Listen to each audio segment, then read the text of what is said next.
राम राम, जय हिंद साथियों। और सभी साथियों को मेरा प्यार भरा नमस्कार। प्रिय साथियों, आज हम पढ़ने वाले हैं भक्ति काल, यानी कि कहने का मतलब अपना जो आदिकाल है वो आदिकाल समाप्त हो चुका है। बिल्कुल साथियों, लगभग आदिकाल की 20 क्लासें हैं और इसमें लगभग मैंने 3 टेस्ट लिए हैं। टेस्ट तो साथियों हर संडे को मैं लूँगा। जो भी आप पढ़ेंगे 8 दिन में उनका बहुत बेहतरीन रूप से मैं टेस्ट बनाकर आप तक मैं पहुँचाऊँगा साथियों। तो आज से अपनी जो क्लास शुरू है वो भक्ति काल की है। आदिकाल, भक्ति काल और रीति काल साथियों, 3 जो काल है ये आपके लिए बहुत ही इम्पोर्टेंट। कारण ये है कि इनमें साथियों सामग्री कम है, मैटर कम है। और जैसे आधुनिक काल देखते तो आधुनिक काल बहुत बड़ा है। ये तीनों काल मिलाकर 3 काल एक तरफ है और साथियों आधुनिक काल एक तरफ है, जबकि प्रश्न सभी में से बराबर आते हैं। इसलिए आप इन कालों को अच्छी तरह से याद करिएगा साथियों। तो शुरू करते हैं साथियों हम आज की क्लास को। भक्ति काल हिंदी साहित्य इतिहास का द्वितीय कालखंड भक्ति काल के नाम से जाना जाता है साथियों। ये बात को तो आपको याद है कि हिंदी साहित्य का जो द्वितीय कालखंड है उसको हम क्या भक्ति काल के नाम से जानते हैं। आलोचकों ने इसे पूर्व मध्य काल भी कहा, इस बात का ध्यान रखना। आलोचकों ने क्या कहा इसे? आलोचकों ने इसे पूर्व मध्य काल भी कहा है। सर जॉर्ज ग्रियर्सन ने भक्ति युग को हिंदी साहित्य का स्वर्ण युग कहा। यह भी पता है कि सर भक्ति युग को हिंदी साहित्य का स्वर्ण युग किसने कहा? तो भक्ति युग को हिंदी साहित्य का स्वर्ण युग किसने कहा? जॉर्ज ग्रियर्सन ने कहा। इसकी समय सीमा की बात करते हैं साथियों तो आचार्य रामचंद्र शुक्ल ने इसकी समय सीमा 1375 ईस्वी से 1700 ईस्वी माना है। ध्यान रखना, आचार्य रामचंद्र शुक्ल ने जो हिंदी साहित्य का काल विभाजन किया उसमें इन्होंने विक्रमी संवत के आधार पर किया। इनको हम सन में भी परिवर्तित कर सकते हैं, लेकिन विक्रमी संवत के आधार पर इन्होंने परिवर्तन व्यक्त किया साथियों। तो आचार्य रामचंद्र शुक्ल के अनुसार इनका जो है 1375 से लेकर कहाँ था 1700 विक्रमी संवत तक ये किसका काल मानते हैं? रीतिकाल का। वहीं डॉक्टर नगेंद्र भक्ति काल की समय सीमा 1375 से लेकर 1350 से लेकर 1650 ईस्वी तक मानते हैं। यानी कि यहाँ पर रीति आदिकाल के भक्ति काल की जो समय सीमा देखिए अपन ने 2 विद्वानों के अनुसार देखिए। एक आचार्य रामचंद्र जिन्होंने साथियों 1375 से कहाँ तक मानी है? 1700, और ये आएगा विक्रमी संवत। डॉक्टर नगेंद्र ने 1350 से लेकर कहाँ तक मानी है? 1650 तक मानी है, और ये आएगा किस में? सन में। तो ध्यान रखना, हिंदी साहित्य का दूसरा काल भक्ति काल, हिंदी साहित्य का दूसरा काल भक्ति काल। जॉर्ज ग्रियर्सन ने क्या कहा? इसको स्वर्ण काल कहा, हिंदी साहित्य का स्वर्ण काल कहा। और समय सीमा को नाम बात करते तो आचार्य रामचंद्र शुक्ल अनुसार 1375 से 1700, और साथियों डॉक्टर नगेंद्र के अनुसार 1350 से 1650 ईस्वी। ये विक्रमी संवत में है और ये ईस्वी में। इस बातों को आप ध्यान रखें। तो ये है आगे बात करते हैं। भारतीय इतिहास पर नज़र डालें तो ये काल मुस्लिम आधिपत्य का काल था। बिल्कुल करेक्ट काल था साथियों, कि इस समय भारत पर जो शासन था मुस्लिम शासन था। इस युग में भारतवर्ष पर प्रमुख 4 वंशों ने शासन किया, शैद, तुगलक, लोधी और मुगल ने साथियों। आप चाहो तो इन दोनों लाइनों को याद नहीं करें, लेकिन ये भूमिका बनाने के लिए बहुत अति आवश्यक है। आप चाहो तो इनको छोड़ दीजिएगा, अपने मैटर में मत लिखिएगा। राजनीतिक दृष्टि से हिंदू पराभव का काल था। बिल्कुल राजनीतिक दृष्टि से हिंदुओं की हार का, हताश का, उनका पराभव का, उनकी मतलब क्या कहते हैं, उनका पराभव का मतलब हार ही मान ले आप। एक तो होती है पदोन्नति, एक होती है पदोन्नति। वह काल था साथियों ये, चाहे तो आप इसे भी याद नहीं रखें। वीर रस प्रधान आदिकाल के तुरंत बाद श्रृंगार रस प्रधान भक्ति काल का आगम एक चौंकाने वाली घटना है। ये बात यहाँ से ध्यान रखना, जो आदिकाल था उसमें वीर रस प्रधान रचनाएं लिखी जा रही थी, क्योंकि आदिकाल के अंतर्गत आचार्य रामचंद्र शुक्ल ने आदिकाल के जो वीरगाथा काल नाम दिया, 12 कृतियों का आधार बनाया। 12 कृतियों में 6 कृतियाँ रासो काव्य है और 6 में से 5 में वीरगाथा काल की प्रधानता है। तो तुरंत बाद जो हिंदी साहित्य के साहित्यकार है या हिंदी साहित्य इतिहास लेखन के जो विद्वान हैं उनको दिमाग में एक बात आती है और वो इस बात से साथियों बहुत ही उद्वेलित जैसे हो जाते हैं और उनका मानना है कि जैसे वीर रस प्रधान जो काव्य रचना से चल रही थी उसको एकदम उससे हटकर शांत रस में कवि कैसे काव्य रचना करना लगा। इस बात से वो इसको एक वो चौंकाने वाली घटना भी मानते हैं। अब देखिए यहाँ पर तुलनात्मक रूप से आप अध्ययन करते हैं आदिकाल, भक्तिकाल, रीतिकाल और आधुनिक काल। आदिकाल में रणभूमि का गान किया जा रहा था, वीर भूमि का गान किया जा रहा था, राजाश्रित कवि था और युद्ध प्रिय कविता लिख रहा था। वहीं भक्तिकाल का कवि कहाँ चला गया? जो रणभूमि में था वो देवभूमि में चला गया। जो वीर रस में कविता लिख रहा था वो शांत रस में कविता लिखने लगा और जो राज आश्रय में रहता था वो देव आश्रय में चला गया, देवताओं को उसने आश्रय ले लिया।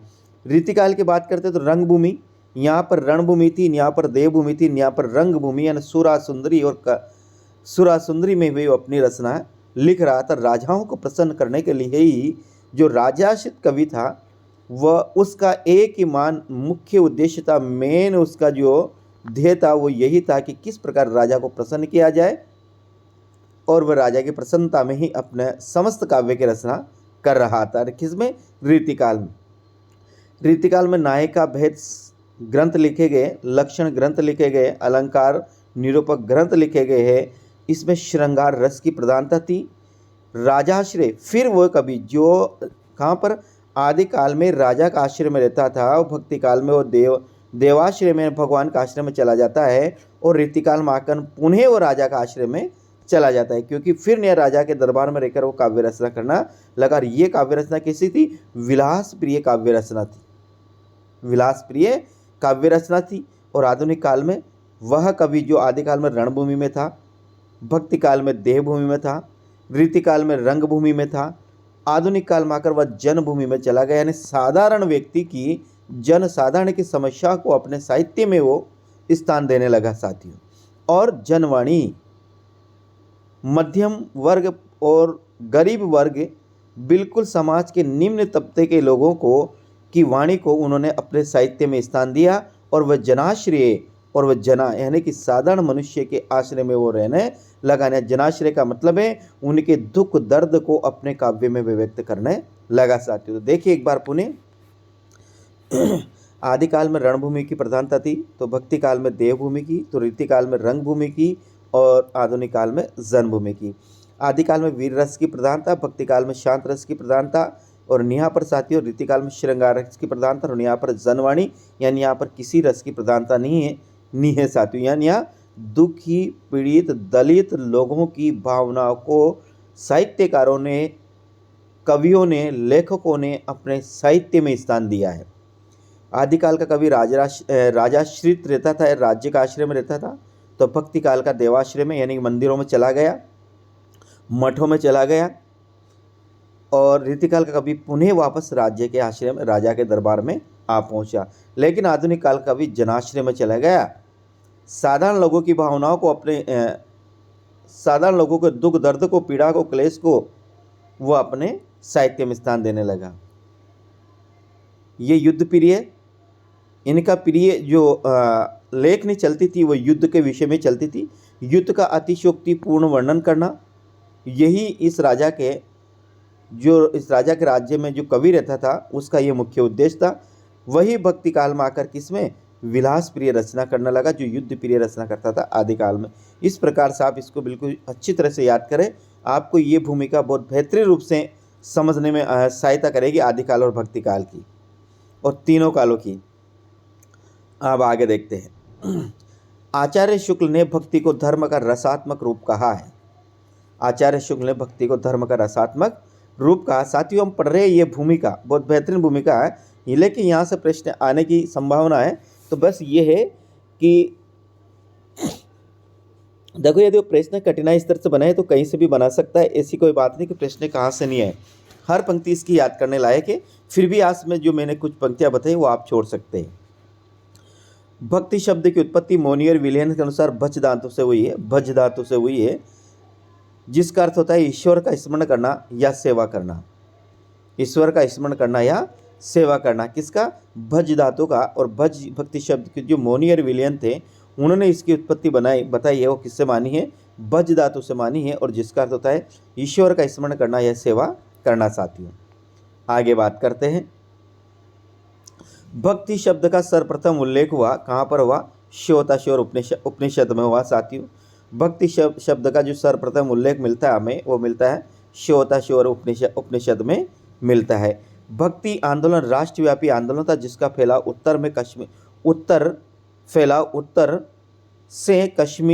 उत्तर में कश्मीर से लेकर दक्षिण में कन्याकुमारी तक, यानी कि जो भक्ति आंदोलन था वो पूरे राष्ट्र का आंदोलन था। इसमें भारत का कोई भी कोना अछूता नहीं रहा साथियों। क्यों? क्योंकि उत्तर में कहाँ से ये, कश्मीर से लेकर दक्षिण में कहाँ तक, कन्याकुमारी तक था। पूर्व में आसाम से लेकर यह पश्चिम में गुजरात तक था। यानी कि भारत के प्रत्येक कोने में इस भक्ति आंदोलन का उद्भव हुआ था। साथियों डॉक्टर बच्चन सिंह ने भक्ति आंदोलन को पहला भारतीय नवजागरण कहा। ये ध्यान रखना, पहला भारतीय नवजागरण भक्ति आंदोलन को किसने कहा, तो डॉक्टर बच्चन सिंह ने भक्ति आंदोलन को पहला भारतीय नवजागरण कहा।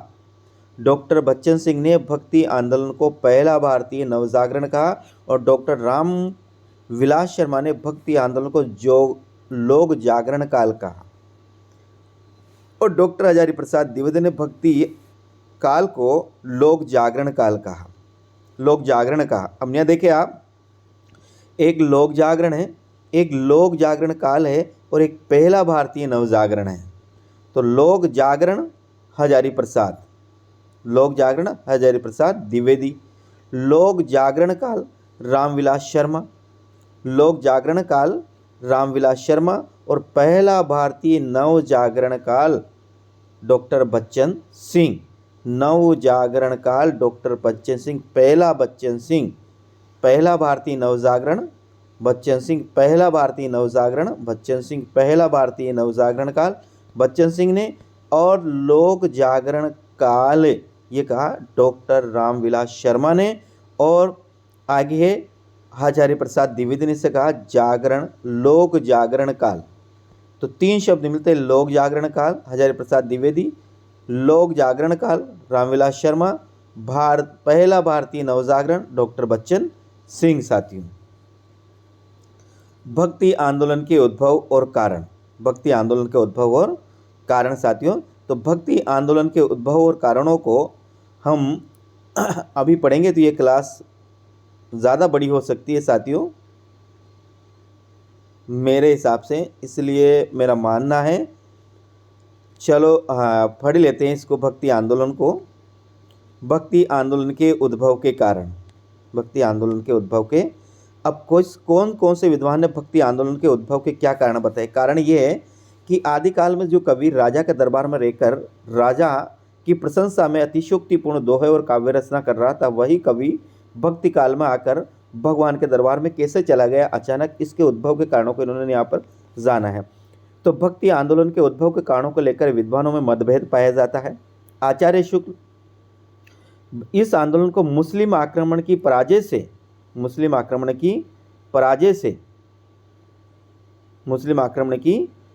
से उत्पन्न हताश और निराशा की प्रतिक्रिया माना है। किसने? आचार्य रामचंद्र शुक्ल का यह मानना है कि जो भक्ति आंदोलन का उद्भव हुआ, भक्ति आंदोलन जो प्रचलित में चला, इसका कारण है कि हिंदू जो जनता है वो मुस्लिम आक्रमणों की पराजय के कारण हताश और निराश हो गई, जो अंत में भगवान की शरण में चली गई। तो ध्यान रखना, आचार्य शुक्ल ने इस आंदोलन को मुस्लिम आक्रमण की पराजय से उत्पन्न हताशा और निराशा की प्रक्रिया माना है। यानी मुस्लिम आक्रमण की पराजय आचार्य रामचंद्र शुक्ल, याद रखना, मुस्लिम आक्रमण की पराजय आचार्य रामचंद्र शुक्ल। मुस्लिम आक्रमण की पराजय कौन? आचार्य रामचंद्र शुक्ल। मुस्लिम आक्रमण की पराजय कौन? आचार्य रामचंद्र शुक्ल। आगे फिर उन्होंने क्या कहा? अपने पौरुष से हताश जाति के लिए भगवान की भक्त शक्ति और करुणा की ओर ध्यान ले जाने के अतिरिक्त कोई दूसरा रास्ता नहीं था। यहाँ भक्ति है साथियों, भक्ति है यहाँ। अपने पौरुष से हताश जाति के लिए भगवान की भक्ति और करुणा की ओर ध्यान ले जाने वाला इसका अतिरिक्त दूसरा रास्ता नहीं था। ये शब्द भी किसके? ये भी आचार्य रामचंद्र शुक्ल के। ये औपनिवेशिक दृष्टि से संपन्न जॉर्ज ग्रिसन वेबर कीथ हाँ, वेबर व कित ने भक्ति आंदोलन को ईसाई मत की देन माना है। अब देखो साथियों, यहाँ रखना है आपको, ईसाई मत की देन किसने माना है, ईसाई मत की किसने माना है, तो ग्रेसन वेबर कित, ग्रेसन वेबर। ईसाई मत एक अपना ना ग्रेसन वेबर और एक साथियों कित, इन तीनों ने ही भक्ति आंदोलन को ईसाई मत की देन माना है। किसने? ग्रेसन वेबर और एक कित, तीन ने, ग्रेसन वेबर कित ईसाई मत, ग्रेसन वेबर कित ईसाई मत, ग्रेसन वेबर कित ईसाई मत, ग्रेसन वेबर कित ईसाई मत। ईसाई मत किसने? ग्रेसन वेबर और कितने ईसाई मत माना है साथियों। इसके बाद इन्होंने कृष्ण को क्या माना है? क्राइस्ट का परिवर्तित रूप घोषित किया है। इन्होंने कृष्ण को क्राइस्ट का परिवर्तित रूप घोषित किया है। आगे, डॉक्टर ताराचंद, हामिद हुसैन एवं हुमायूं कबीर आदि विद्वान भक्ति आंदोलन को मुस्लिम संस्कृति के प्रभाव का परिणाम मानते हैं। किसका? मुस्लिम संस्कृति के प्रभाव का परिणाम किसने? इससे याद रखना आप, हा और थे। मुस्लिम संस्कृति के परिणाम में आप रखना हा थे। हे से बनेगा हुमायूं कबीर, आ से बनेगा क्या बनेगा? आबिद हुसैन, और ते से बनेगा ताराचंद। तो इसको आप याद रखें, हा और थे। इससे तो बनेगा क्या बनेगा? हुमायूं कबीर, ए से बनेगा आबिद, और टी से बनेगा ताराचंद, टी से बनेगा ताराचंद। हाबिद, हुमायूं, हाबिद और ताराचंद। किससे? मुस्लिम संस्कृति के, यह संस्कृति के परिणाम को याद रखना। मुस्लिम प्रभाव या मुस्लिम आक्रमण आचार्य रामचंद्र शुक्ल, मुस्लिम आक्रमण में आता है तो आचार्य शुक्ल, आ से आचार्य शुक्ल याद रखना। मुस्लिम आक्रमण आचार्य शुक्ल, और मुस्लिम संस्कृति में साथियों, मुस्लिम संस्कृति में याद रखना हाथ है। मुस्लिम संस्कृति में क्या याद रखेंगे? हाथ। मुस्लिम संस्कृति में क्या याद रखेंगे? हाथ। हे से हाबिद हुसैन, हे से तो बनेगा क्या बनेगा? हुमायूं कबीर, ऐ से बनेगा हाबिद हुसैन, ते से बनेगा साथियों ताराचंद। इस प्रकार से इसको याद रखना। और ईसाई मत में क्या रहेगा? ईसाई मत में एक तो ग्रेसन, वेबर और कित, वेबर और कित, ये बात आपको ध्यान रखना है। उक्त मतों में कोई भी मत स्वीकार्यता ग्रहण नहीं कर पाया, यानी जिन्होंने भी ये मत दिए साथियों, उसमें कोई भी मत स्वीकार्यता ग्रहण नहीं कर पाया। अब आचार्य हजारी प्रसाद द्विवेदी के अनुसार, आचार्य हजारी प्रसाद द्विवेदी ने क्या कहा? भक्ति आंदोलन भारतीय चिंतन धारा का स्वाभाविक विकास है। ये कहा हजारी प्रसाद द्विवेदी ने, क्या कहा? कि भक्ति आंदोलन भारतीय चिंतन धारा का स्वाभाविक विकास है। इसका कहने का मतलब ये है आचार्य हजारी प्रसाद द्विवेदी का, भक्ति आंदोलन का जो विकास हुआ वे स्वाभाविक रूप से हुआ, इसमें किसी घटना का कोई भी किसी घटना के कारण ये नहीं हुआ। जैसे आचार्य शुक्ल ने मुस्लिम आक्रमण माना, आचार्य शुक्ल ये भी नहीं, इन्होंने नहीं माना। मुस्लिम संस्कृति में माना अपन ने हाथ, ये भी नहीं माना। और ईसाई मत की देन, इन सभी कारणों का खंडन करते हुए उन्होंने भारतीय चिंतन धारा यानी भक्ति आंदोलन को एक स्वाभाविक और मौलिक प्रक्रिया माना है। उन्होंने लिखा है इसके संबंध में, क्या लिखा है? आचार्य द्विवेदी आचार्य शुक्ल के मत से असहमति व्यक्त करते हुए भक्ति साहित्य को हठ दर्प पराजित जाति का साहस साहित्य नहीं मानते हैं। हठ दर्प पराजित जाति का साहित्य नहीं मानते, यानी कि आचार्य शुक्ल का यह मानना है कि जो पराजित जाति होगी मुस्लिमों से, उन्होंने हिंदी साहित्य का इतिहास लिखा। लेकिन इससे आचार्य प्रसाद द्विवेदी जी बिल्कुल इसको नगण्य कर देते हैं, इसको अस्वीकार कर देते हैं, इसको बिल्कुल मानने से इनकार कर देते हैं। उन्होंने क्या लिखा है कि यह बात अत्यंत उपहासास्पद है कि जब मुसलमान लोग उत्तर भारत में के मंदिर तोड़ रहे थे, उसी समय अपेक्षाकृत निरापद दक्षिण में भक्त लोगों ने भगवान की शरणागति में प्रार्थना की, और मुसलमानों के अत्याचारों के कारण यदि भक्ति की भावधारा को उमड़ना था तो पहले सिंध में, फिर वो उत्तर भारत में प्रकट होनी चाहिए थी, पर वही है कहाँ पर? दक्षिण में। यानी कि हजारी प्रसाद द्विवेदी का यह मत है कि यदि भक्ति मुस्लिम आक्रमण के कारण ही यदि भक्ति आंदोलन का उद्भव हुआ तो पहले साथ, क्योंकि मुस्लिमों ने पहला आक्रमण कहाँ पर किया? सिंध में किया, और वह उत्तर भारत में मंदिर तोड़ रहे थे, उत्तर भारत को मंदिरों को समाप्त कर रहे थे, जनता को समाप्त कर रहे थे। तो पहले यदि इनके कारण हुआ तो पहले भक्ति का उद्भव कहाँ होना चाहिए था? उत्तर भारत में होना चाहिए था। लेकिन और सबसे पहले यदि आक्रमण हुआ तो कहाँ पर हुआ? सिंध में हुआ, तो सबसे पहले सिंध में इसका उद्भव होना चाहिए था। लेकिन वह कहाँ पर? उत्तर भारत में इसका क्या हुआ? उद्भव हुआ। इसलिए साथियों इनको मानने से उन्होंने बिल्कुल भी मना कर दिया। ये बात अत्यंत उपहासास्पद है कि सब मुसलमान लोग उत्तर भारत के मंदिर तोड़ रहे थे, उसी समय अपेक्षाकृत निरापद दक्षिण में भक्त लोगों ने भगवान की शरणागति की प्रार्थना की, और मुसलमानों के अत्याचारों के कारण यदि भक्ति की भावधाराओं को उमड़ना था तो पहले सिंध में और फिर उत्तर भारत में प्रकट होना चाहिए था, परंतु कहाँ पर हुई? दक्षिण में हुई। आचार्य द्विवेदी ने घोषित किया, यानी हजारी प्रसाद द्विवेदी ने क्या बताया, ध्यान से देखिए। अगर इस्लाम नहीं आया होता तो भी यह साहित्य बारे आना वैसा ही होता जैसा आज है। ये शब्द किसके? बारे आना। किसके?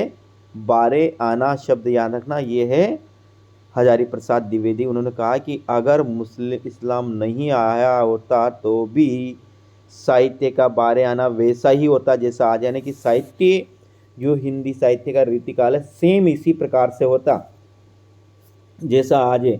यदि इसमें कौन नहीं आता? मुस्लिम आक्रमण नहीं आता, तो ये बारे आना ध्यान रखना, हजारी प्रसाद द्विवेदी। प्रिय साथी, अब स्वर्ण युग का औचित्य, यानी कि गिरियर्सन ने हिंदी साहित्य के भक्ति काल को हिंदी साहित्य का स्वर्ण युग कहा है।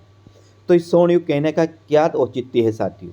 देखिए आप, भक्ति साहित्य को हिंदी साहित्य का स्वर्ण युग कहना पूर्णतः उचित है, क्योंकि इस साहित्य ने मध्यकालीन जनता को के हताश हृदयों और मुरझाए मनों को सींचकर उसमें आशा और उत्साह का संचार किया।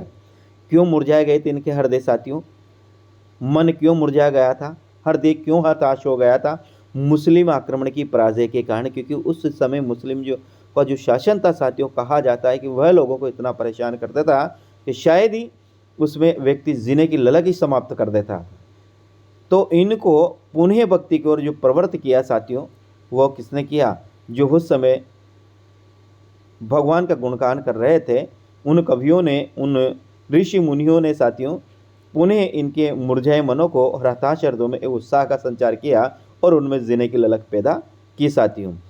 हजारी प्रसाद द्विवेदी ने समूचे भारतीय इतिहास में यह अपने ढंग का एक अकेला साहित्य है।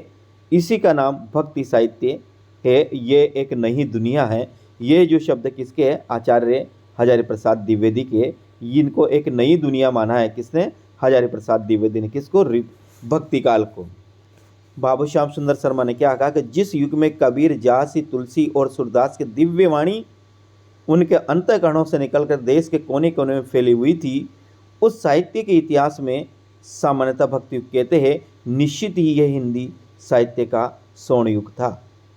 बाबू श्याम सुंदर दास ने, जिस युग में कबीर, जासी, तुलसी और सुंदरदास की दिव्य वाणी उनके अंतःकरणों से निकलकर देश के कोने कोने में फैली थी, उस साहित्य के इतिहास में सामान्यतः भक्ति युग कहते हैं और निश्चित ही वह हिंदी साहित्य का स्वर्ण युग था।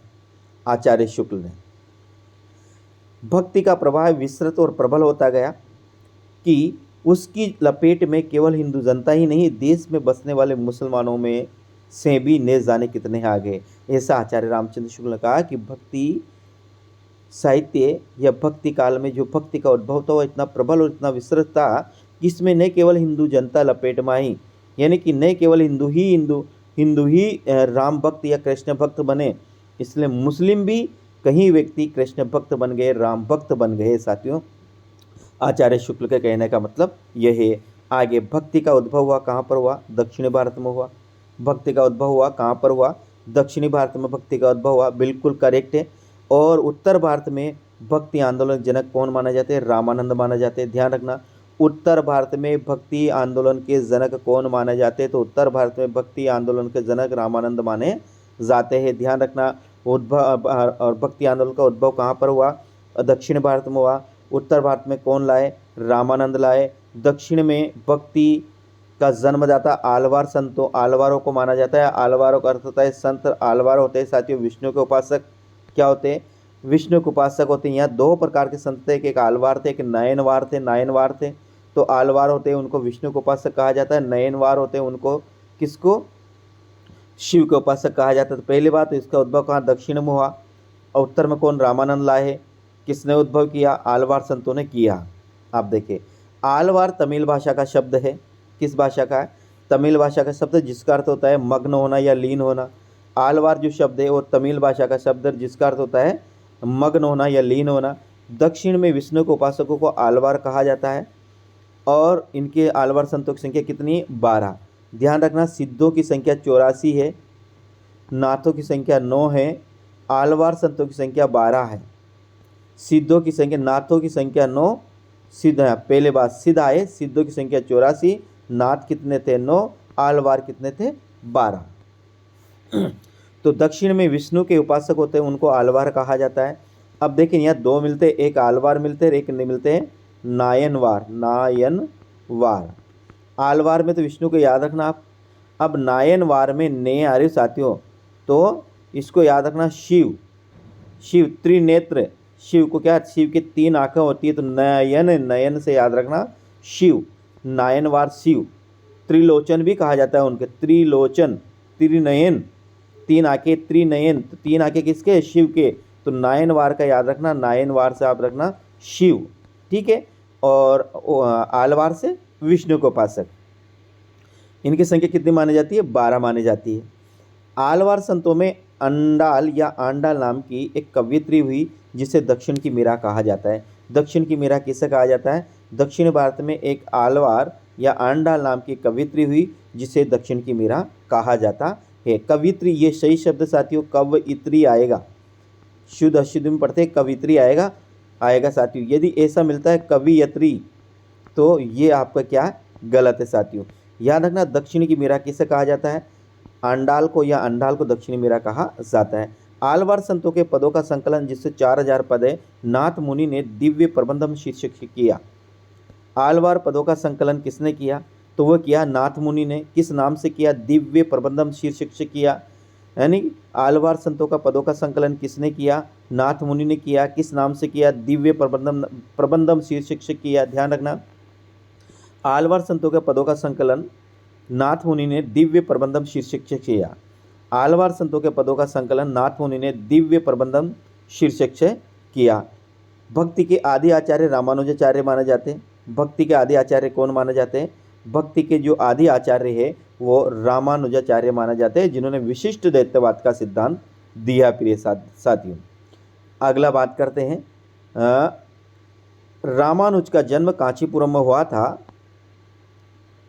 और रामानुज के गुरु का नाम कांचीपुर्ण था, जो जाति से क्या थे? शूद्र थे।